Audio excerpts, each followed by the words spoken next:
Hello, smart people. This is your friend Ishak again um, with new tips of how to use Outlook.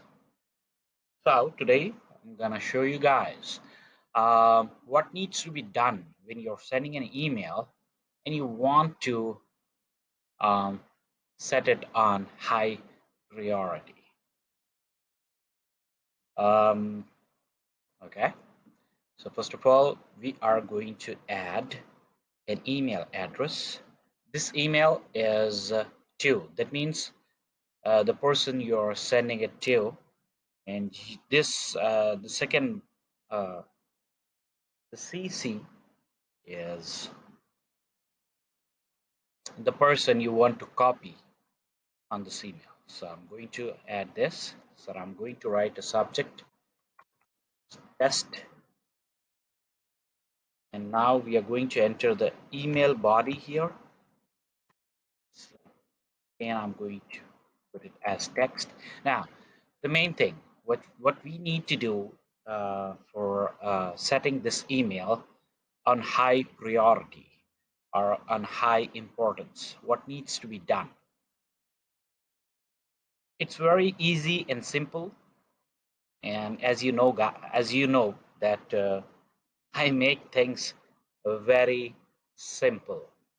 So you just have to move the cursor like this.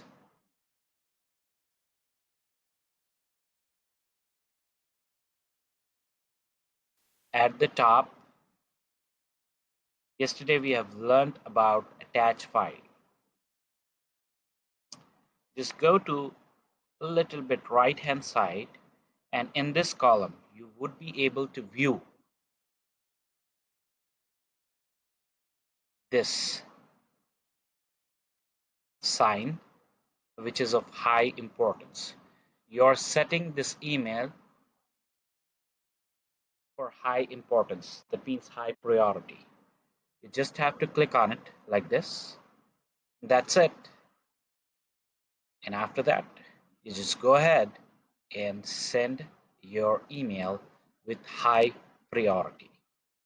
It basically is when you are sending an email of high importance. That means client meetings, client presentations, uh, the things you're sending to your team through Outlook. So at that time, you set it on high importance.